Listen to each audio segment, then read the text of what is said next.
중일 반도체 전쟁이 여러분의 통장을 직격하는 진짜 이유는 공급망 디커플링이 아니라 바로 달러 강세 폭탄입니다. 대부분 뉴스는 포토레지스트 수출 통제서를 언급하지만 이 갈등의 진짜 위험은 반도체 생산 차질이 아니라 글로벌 달러 유동성이 한순간에 빨려나가는 리스크 오프 도미노에 있다는 겁니다. 2025년 11월 7일 한마디 발언이 동아시아 경제 질서를 뒤흔들기 시작했습니다. 다카이치 일본 총리의 대만 관련 발언 이후 중국의 체계적인 경제 보복이 시작됐거든요. 다카이치 사나의 일본 총리가 일본 국회에서 중국의 대만 공격이 평화안전법제에 따라 일본에 대한 존립위기 사태를 구성할 수 있다고 발언했습니다. 이에 대한 반응으로 쉐젠 오사카 주재 중국 총영사가 X에 우리를 향해 돌진한 그 더러운 목을 자를 수밖에 없다는 위협적 발언을 게시했습니다. 중국은 즉시 체계적인 대응에 나섰어요. 11월 14일 일본 여행 자제령인 한일령을 발동했고 11월 15일부터 중국 주요 항공사들이 일본행 항공편 무료 취소 지원을 시작했습니다. 그런데 정말 놀라운 건 이 갈등이 확산되는 속도입니다. 12월 한 달 동안만 봐도 중국 항공사의 일본행 항공편이 5,548편 중 904편이 결항됐어요. 20% 이상 감소한 거죠. 항공편 무료 취소 지원도 내년 3월 28일까지 3개월 연장했다는 점입니다. 이건 갈등이 단기간에 끝나지 않을 것이라는 중국의 의지 표명이에요. 이런 상황에서 터진 게 바로 포토레지스트 수출 통제설입니다. 일본 정부는 공식적으로 수출 중단을 부인했지만 실제로는 2025년 10월 고급 RF, EUV 포토레지스트를 포함한 12종 핵심 반도체 재료를 수출 통제 목록에 올려 42개의 중국 기업에 대한 공급을 제한했거든요. 포토레지스트가 뭔지 모르시는 분들을 위해 설명드리면 반도체 웨이퍼의 회로 패턴을 그리는 노광 공정에 사용되는 핵심 소재입니다.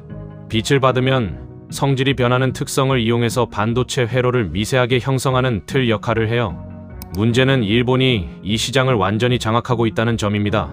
신해츠화학, JSR, 도쿄 카공업 같은 일본 기업들이 전 세계 포토레지스트 시장의 50% 이상을 차지하고 있어요. 특히 EUV용은 95%를 독점하고 있습니다.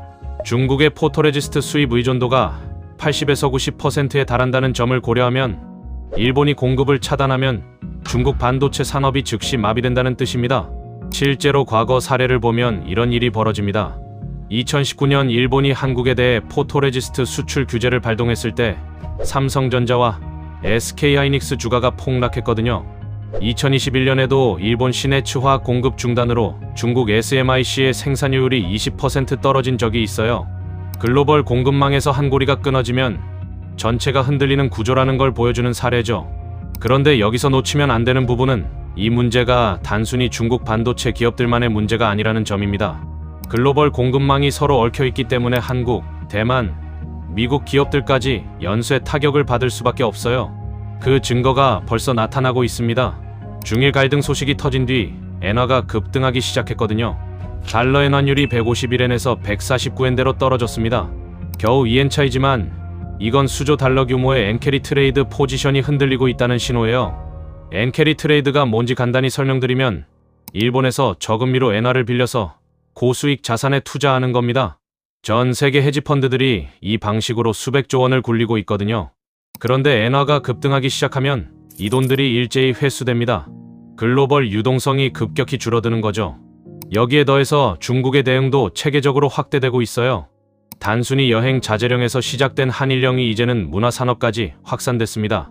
후쿠야마 요시키의 12월 20일 중국 공연이 불가항력적 이유로 취소됐고 일본 가수들의 중국 공연이 줄줄이 취소되고 있어요.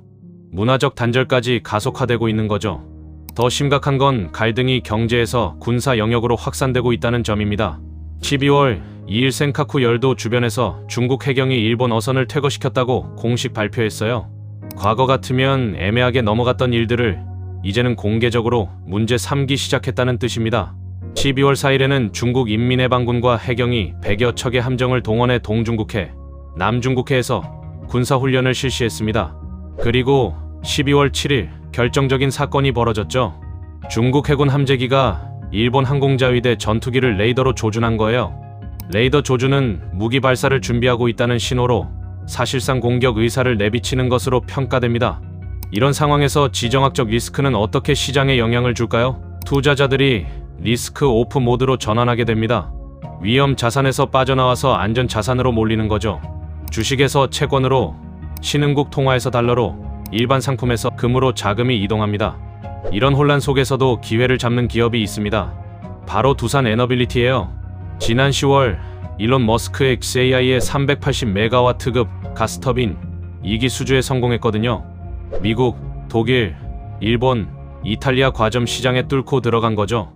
이게 얼마나 대단한 성과인지 설명드리면, 가스터빈은 기계공학의 꽃이라 불릴 정도로 기술 진입 장벽이 높습니다. 기존 글로벌 3사의 평균 리드타임이 5년인 반면 두산은 2026년 말까지 1년 내 공급이 가능하다고 발표했습니다. 속도 경쟁력으로 시장을 뚫은 거예요. 2024년 시장 규모가 342조 원, 2032년에는 535조 원으로 전망되는 시장에 진입한 것도 의미가 큽니다. AI 데이터 센터 전력 수요가 급증하는 상황에서 빠른 납기가 가장 큰 무기가 되고 있거든요. 두산은 현재 복수의 빅테크 업체들과 8기 이상의 가스터빈 공급 협상을 진행 중이라고 합니다. 하지만 여기서 함정이 있어요. 지정학적 갈등이 심화되면 에너지 인프라 투자도 불확실성이 커집니다.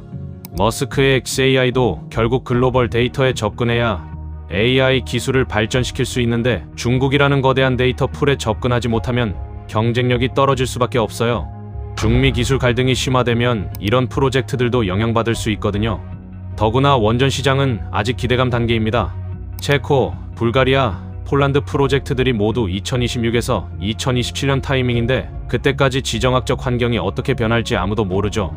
원전 사업은 특히 정치적 리스크에 민감해서 후쿠시마 사고 이후 독일이 원전을 모두 폐쇄한 것처럼 정책 변화로 프로젝트 자체가 취소될 수도 있어요. 사실 이런 개별 기업이나 산업의 리스크는 빙산의 일각에 불과합니다. 특히 달러 패권 체제의 균열을 가속화시킬 가능성이 높아요. 중국은 이미 위안화 국제화를 추진하고 있고, 러시아와의 거래에서 달러를 배제하고 있습니다.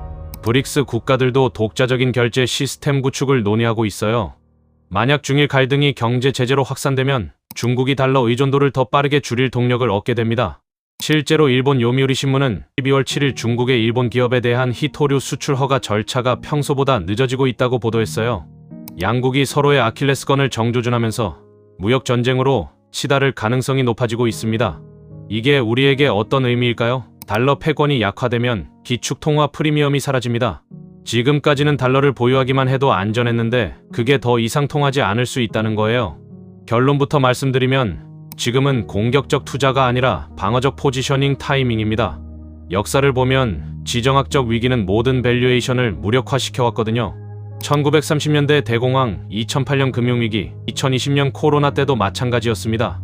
이번엔 다르다고 생각했던 사람들이 가장 큰 손해를 봤어요. 첫째, 외화 보유 비중을 늘리세요. 달러뿐 아니라 스위스 프랑, 싱가포르 달러 같은 안전자산 통화 분산이 필요합니다. 스위스 프랑은 전통적인 안전자산 통화고, 싱가포르 달러도 아시아의 스위스라 불리는 싱가포르의 안정적인 통화 정책 덕분에 믿을만해요. 둘째, 금 보유 비중을 점검하세요. 지정학적 리스크가 커질수록 금값은 올라갑니다. 다만 ETF보다는 실물 금 보유를 권해요. 금융 시스템 자체가 흔들릴 가능성을 배제할 수 없거든요. 셋째, 현금 흐름이 안정적인 자산의 중요성을 인식하세요.